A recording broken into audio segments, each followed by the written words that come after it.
Hey, fellow, whoops, wrong one. Hey, theme park fans, Eglantine, the homegrown tourist here.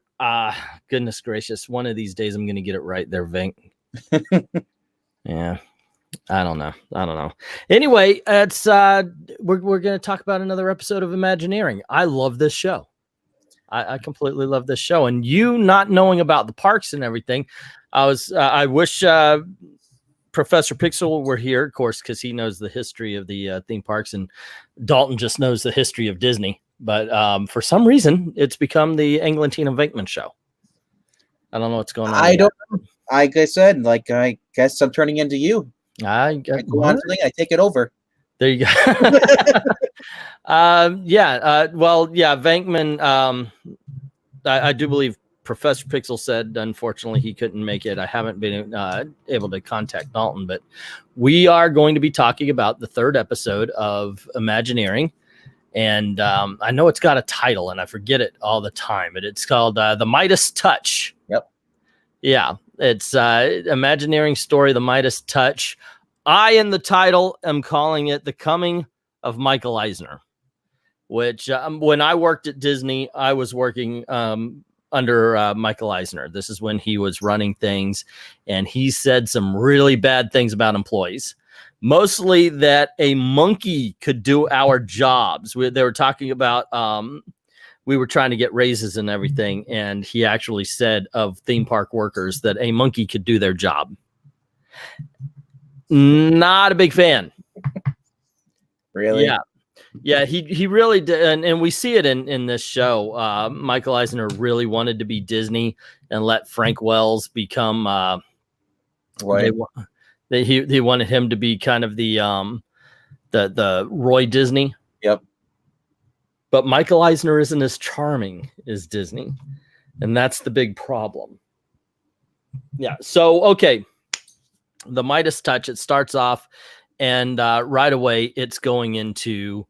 It's 1984, and boom, they're talking about it's time to hire Michael Eisner.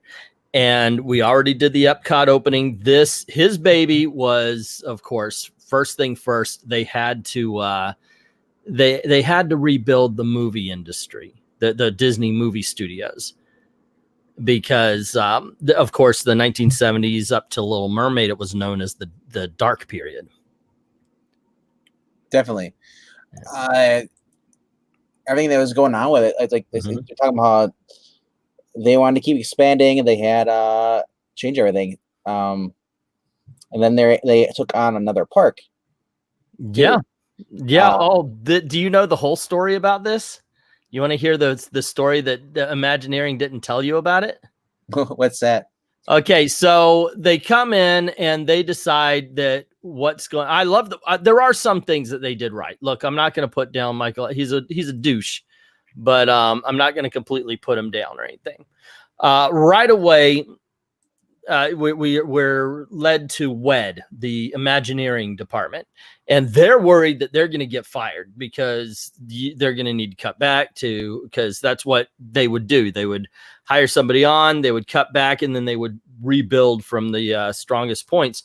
And Michael Eisner believed it was they thought they were going to fire, but he comes in and he says, hey, look, we need you. And you guys are the heart and soul. And you know what? As far as I'm concerned, yes. I am not a huge fan of screen-based rides. I like the audio animatronics that we see around the parks. Those are more impressive. We're getting ahead of ourselves, and we're going to Hollywood Studios when really we should first start talking. And you can see it right here that they built Splash Mountain under the watching eye of Michael Eisner and Frank Wells.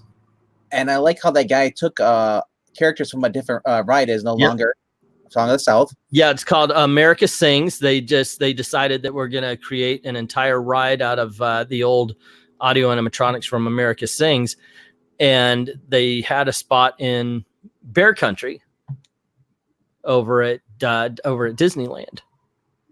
Which they put it in Adventureland here.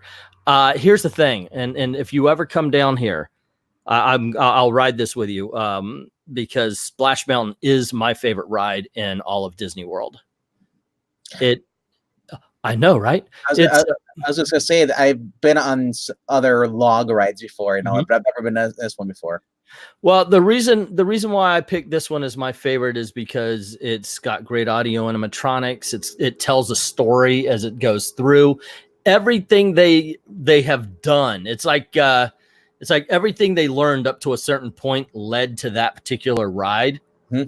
And I just absolutely think it's freaking wonderful, and it's thrilling, it's cute.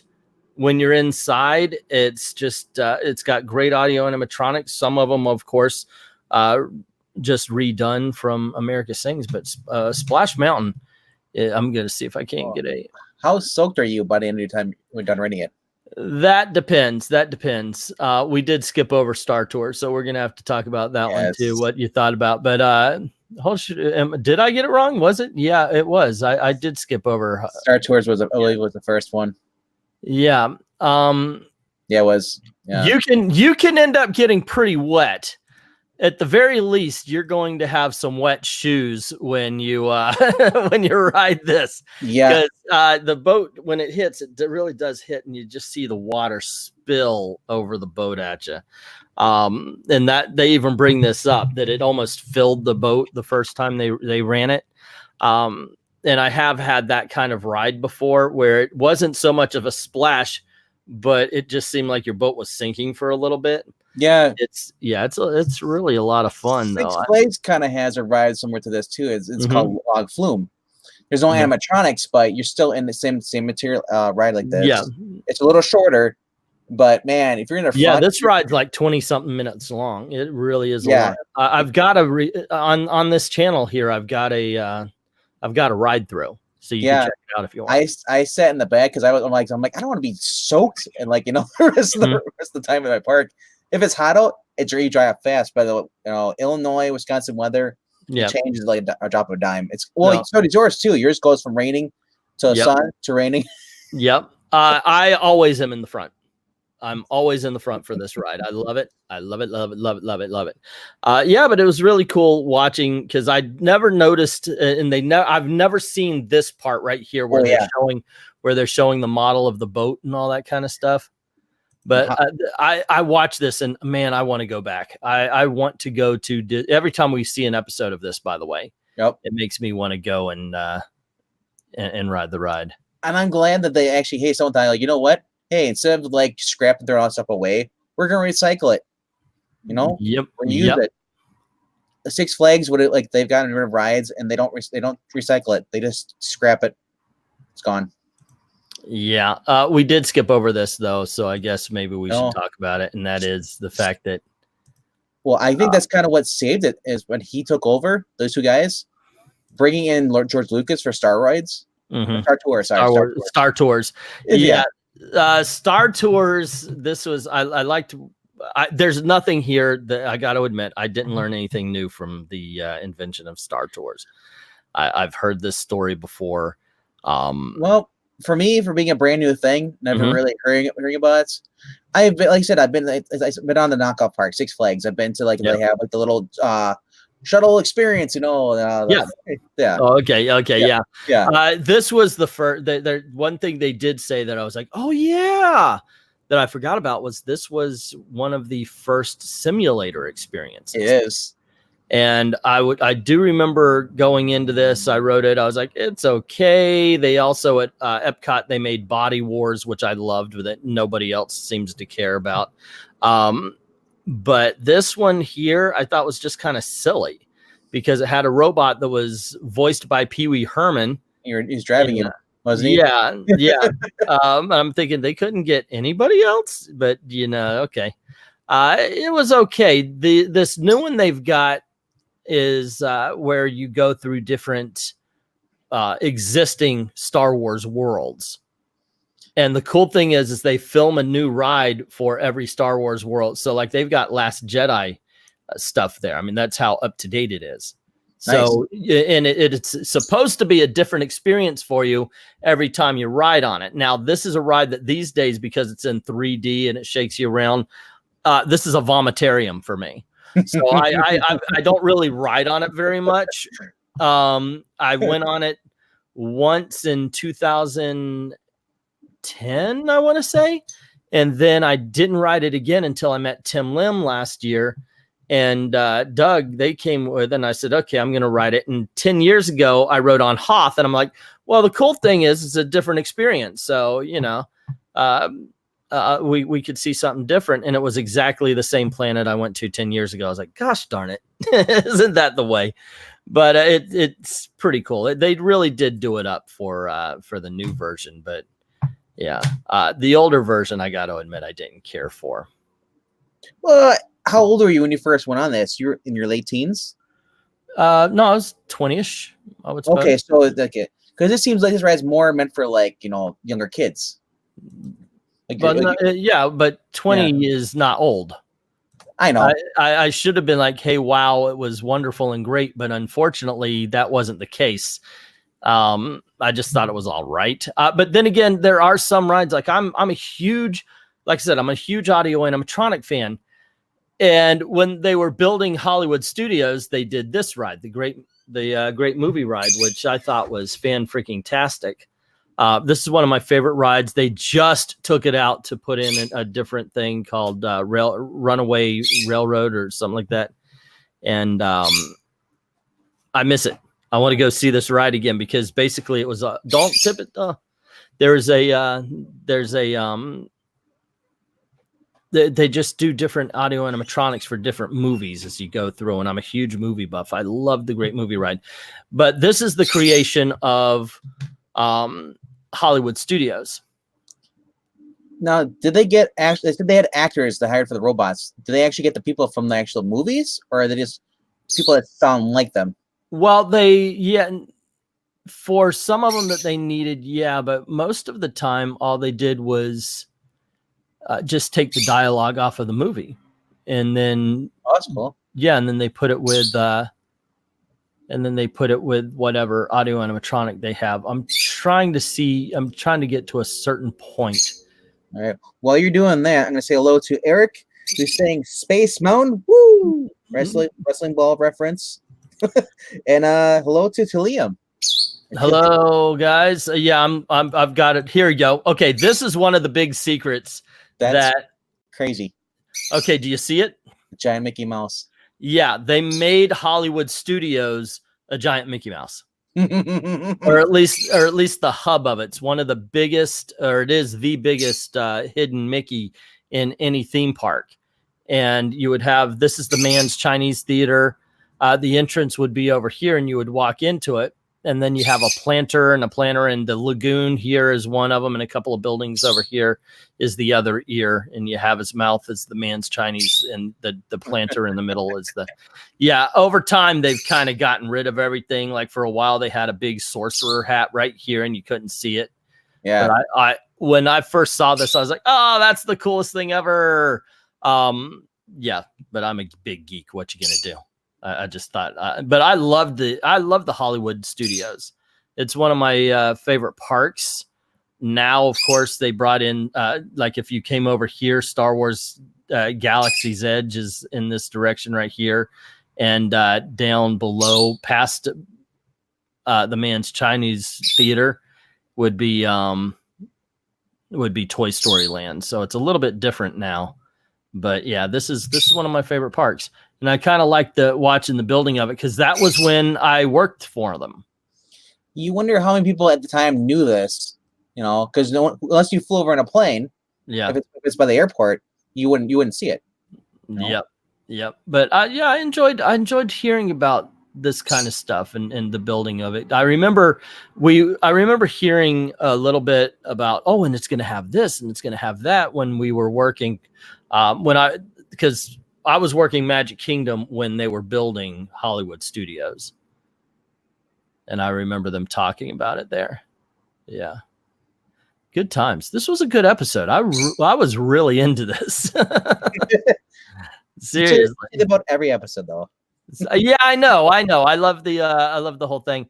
It's kind of funny because then they start talking about how it's good, you know, and then they moved on to Michael Eisner's their crown jewel and all that, and they go talk about Disneyland Paris. I'm like, Ooh, yeah. I love that guy with the trucker hat on. He's just reading up like a news report, like updates on the park. He's they're having fun, just goofing around, but they're also kind of stressed out because they said that whenever it wasn't raining, if it was hot outside, it was raining. Then they say it was, or something like that. Did they say it was either raining or it was hot in France when they had all the problems building it? So it's weather issues. So you can see them; they're getting kind of stressed out, and just Well, that and the fact that the employees didn't show up. Remember, they were talking about how French employees take, like, if it's the daytime, they take the day off. It's one day.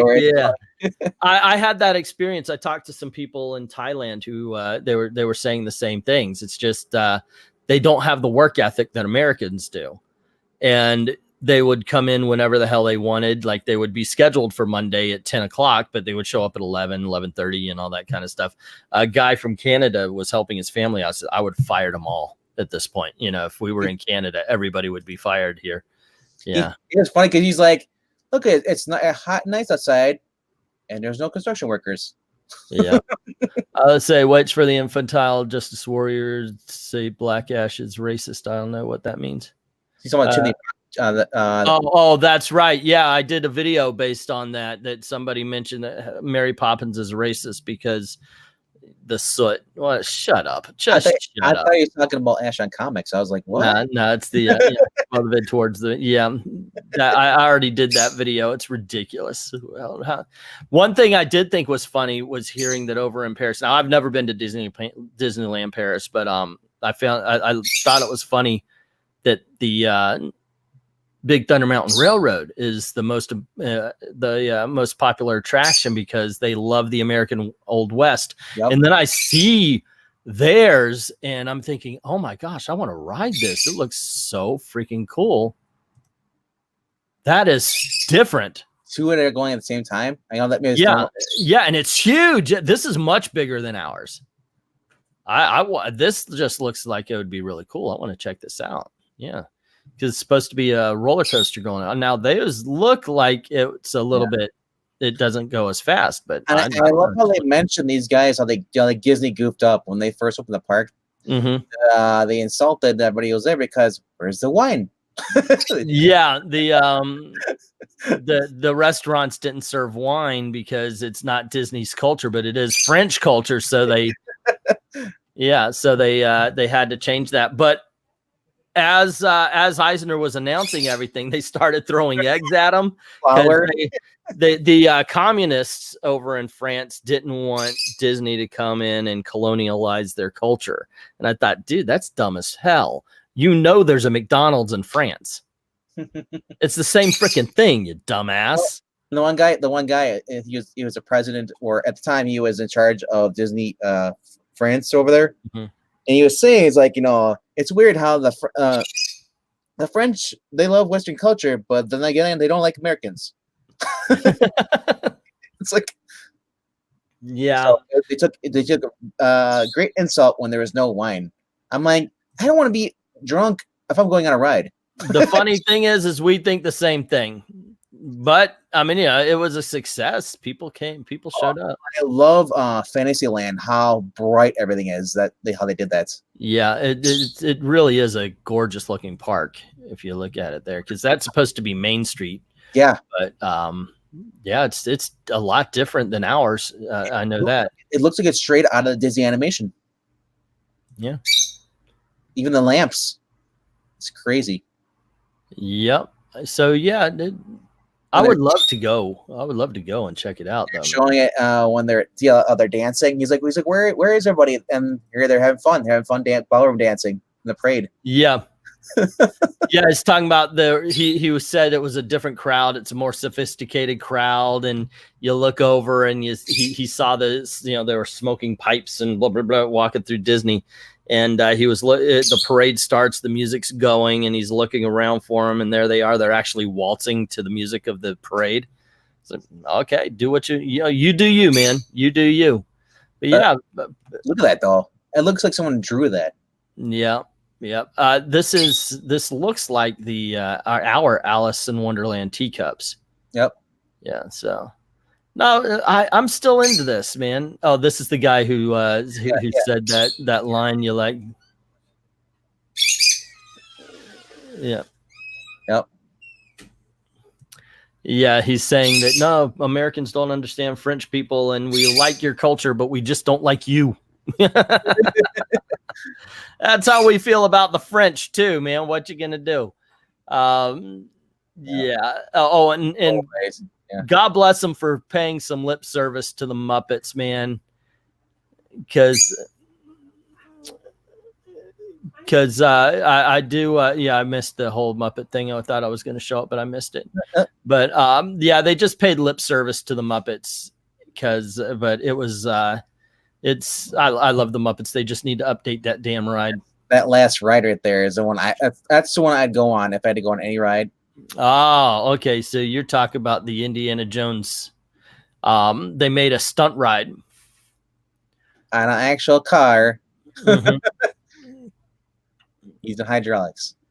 Yeah, and I do got to admit, I liked it what he says, because he says a lot of times, like they would say, we want to do this, and the money guys would say, well, we can't afford this, and then Eisner would step in and say, no, let me tell you why we can't afford not to do this.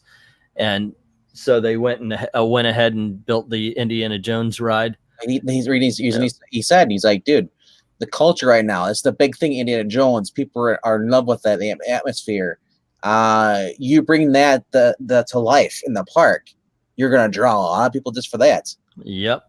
That's why they brought in Star Wars too, the Star Tours. Yep. I've never been on this. Now we've got something similar, the ride, the car, and everything. It's based on the dinosaur ride, the dinosaur movie that Disney did in the 2000s, and the ride is so much more fun than the movie was, to tell you the truth.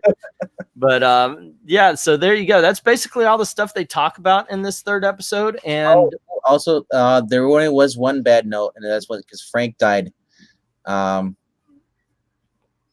forgot his last name. Frank Wells. Frank Wells. He died. Apparently, died in a helicopter crash. Oh yeah, that's right. He was a bit of a.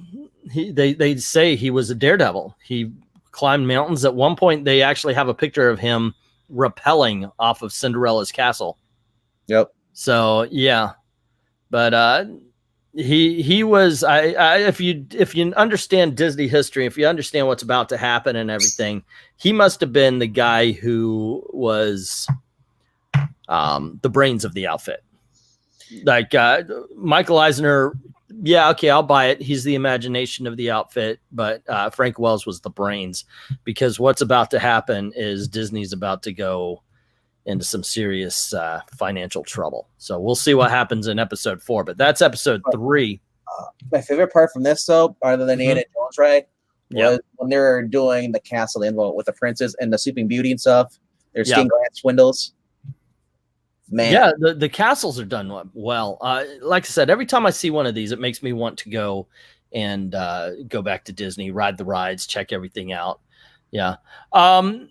So we've got Tillum in the house. We got Eric Breen chatting with us. Once again, if you're listening in and you ever want to join the conversation, if you're a Disney fan, feel free to leave a comment. But you could also say, hey, I saw that episode too. Leave the link in the description, and we'll let you join in. We'll let you come on and tell us what you think. Easy peasy. But that's that for Imagineering episode 3. And if you liked it, click the like button. Didn't like it, click the dislike. There you go. Yeah, any interaction helps. Yep. But no, I'm still in. I'm still in for these shows. I haven't been let down yet. I'm just sad. There's only 3 more. I know, right? I think it's a mistake. I think they should continue this show. Now, of course, they could do a season 2, but I think they should do individual rides. They should. Yeah, because that's part of my favorite part of it is, parts of this show, my favorite parts anyway, are when they're talking about how they made the Pirates Caribbean, how they made, what was the thought? What did they want to do? Oh, the bare bones of the ride. Because they could even, I'm sure there's something there that they could come up with and say, well, this is the original blueprint. This was our original idea. Remember the Haunted Mansion episode where they were talking about all the way what they like? First, it was going to be a walking tour with one of the with the butlers and everything. And then, you know, I think that kind of stuff is really, really cool. Hey, Trusty, how's it going, man? But yeah, so far so still good. Tomorrow, we're going after we do the top 10 Tuesdays on Extreme Movie Show. We're going to be talking about, I guess, Jeff Goldblum. Yep. Or maybe a top 10 something or other. Let's get the other kids in. You know, we haven't had Dalton on a show for a while. Not even a new show. And yeah, I would like to get everybody in. Honestly, I want Dalton on for a top 10 Disney movie. Top 10 Disney movies? Yeah. Okay. That's a big call. Yeah. I would not mind doing that one at all.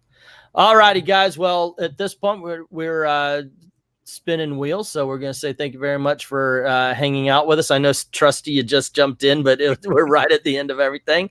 And if you have not checked this show out, do so.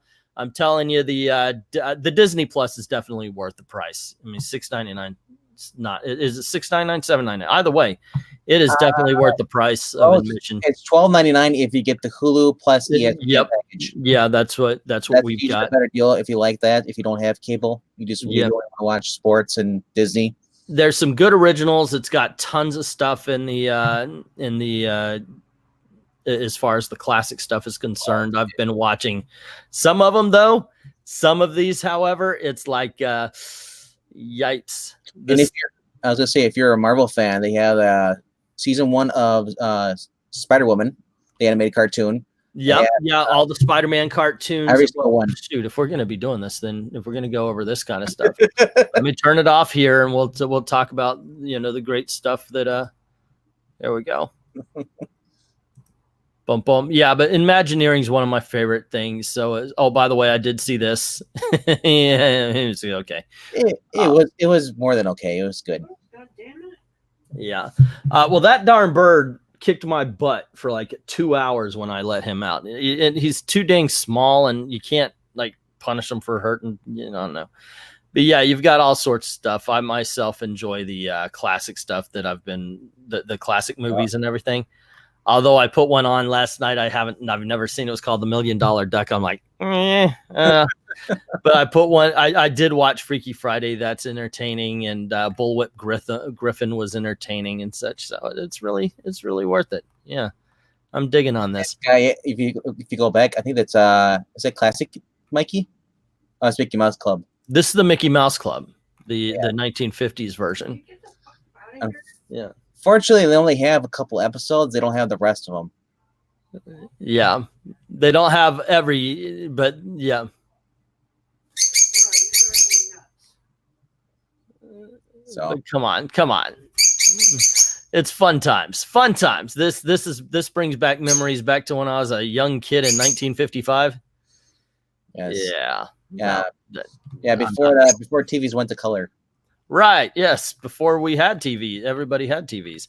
I remember going over to the kid in the rich kid's house so we could watch the TV shows. You played cowboys, and cowboys and Indians. But then Sputnik happened, and we were only interested in space. You saw Toy Story. That's how it happened. That was Sputnik, you know. And then there's Sputnik was created by Disney and all that stuff. That's what that's all about. But you got all plus. With the being holidays, you got your Christmas movies there. You can watch all of them. I'm gonna watch 20,000 Leagues Under the Sea soon. I think that's when you do, let me know so I can watch with you. Oh, you want to do a watch party on it? Heck yeah, dude. Yeah, I'm all for it. Douglas, man. Yeah, we'll do that. Yeah, got a whale of a tale to tell you, lads. Whale of a tale or two. No, trusty sidekick. I am going to be doing a top 10 movies and TV shows that Disney does not have that I want them to get back. World's Greatest Athlete is one of them. Johnny Tremaine is another one. Wonderful World of Disney Color. You know, the whole Walt Disney World thing is, you know, his TV show. I want that back. Thankfully, now I haven't said it, but my channel is not for kids. But thankfully, for the last 5-6 minutes, Gail's been over here tossing out all sorts of swears into the mic to make sure that this is not for kids. She's been going, Twiddles, get the fuck, God damn it, just yeah. So thank you very much, honey, for keeping this channel PG-13. My favorite part is when she used a tennis racket. I know, right? Yeah. Here you go. Here you go, dog. Come on. Come on, kitty. Come here, kitty cat. How you doing? Yeah, I know. You're just bothering everybody. There you go. All right. There you go. Comic version of the world's greatest athlete. Ooh. You got a comic book for? Yeah, I didn't. Yeah, okay. It was part of. I think that might have been like Dell's 4-color comics, right? Is that it was a Dell comic, right? I might be wrong, but I do know that they did a lot of reprints and such like that. Say, did it come with the movie, the collector's edition, or was it separate? No, it would have been separate. It would have been separate, but I do remember the Dell's 4-color comics kind of covered a lot of different stuff. Anyway, yeah, we do have to call it. We're at 30 minutes, and I try to make these into little videos and such. So once again, thank you very much, guys, for hanging out and for being part of the conversation. And as always, thank you very, very much for watching. And have a zippity-doo-dah day. All righty. Cool. We're getting good at that now.